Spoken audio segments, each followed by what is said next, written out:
We've reached the famous $100,000 milestone for Bitcoin. This is really fantastic news, and I want to send this message of congratulations to everyone who has managed to hold on to their Bitcoin holdings, as I have.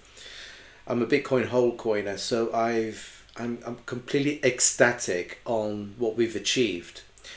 And bear in mind where we've come from. It's a young asset. It's now reaching almost its 16th year of birth.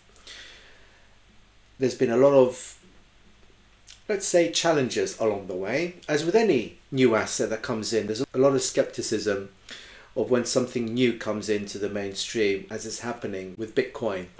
So to have reached this $100,000 milestone, and it's now edging around $102,000, there's going to be maybe some slight retracement, but I think we could all pat ourselves in the back, congratulating ourselves, the believers, the one that have the courage against all odds to have reached this far. And I think this is the key message that I want to share with you and get across to you.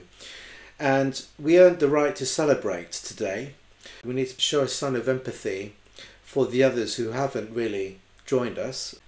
Bitcoin isn't just a financial asset, it's much more than that. And as I have attempted to explain in some of the videos in the channel, it goes far beyond wealth. It's about creating this sense of community, this humanized community that we are all in it together, where everyone will benefit. This is something that's grown from the grassroots, from the ground up.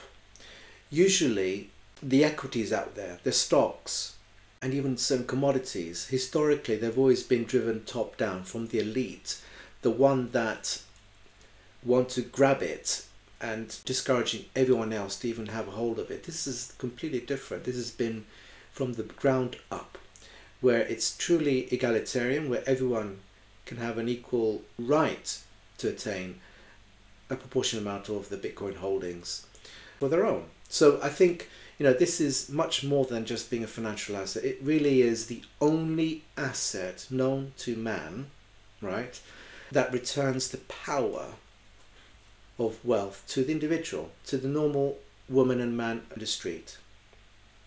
It returns that sovereignty back to the individual to say, hey, I don't need to rely on anyone else. I don't need to rely on the government, the authority, or a bank, or even a political party for that matter, permission to whether I should hold on to this asset or not. It's completely permissionless.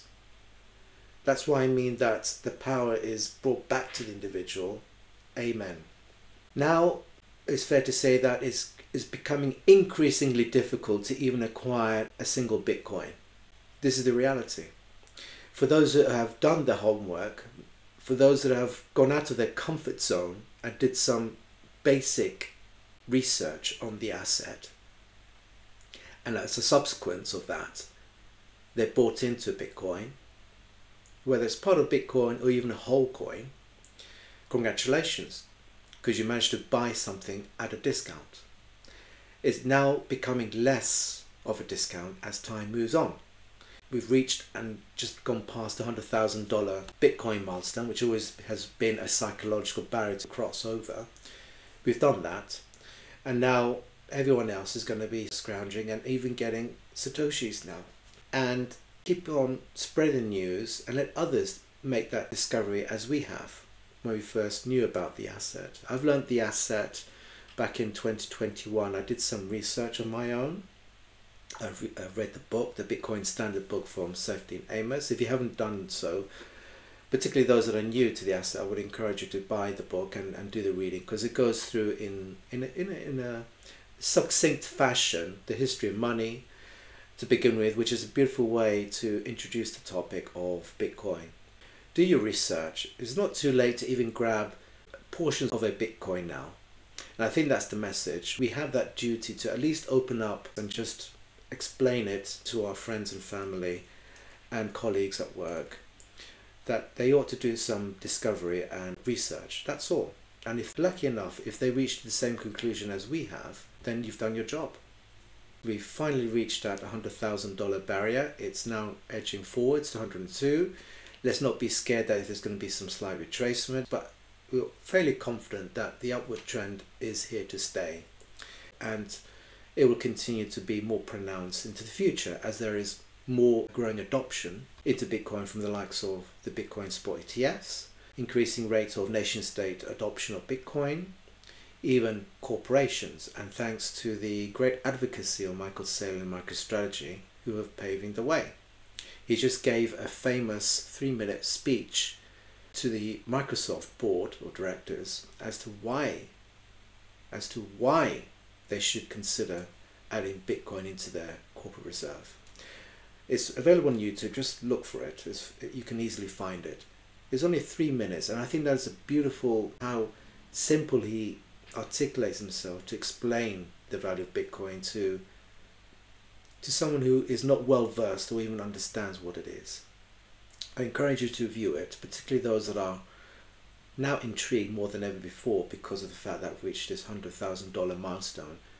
Refer to that video of Michael Saylor presentation to the Microsoft Board of Directors. So to close this off, let's congratulate ourselves. We've earned the right to celebrate now. But as I said, let's be gracious in our celebrations. We now moved on into new heights, and the sky's the limit.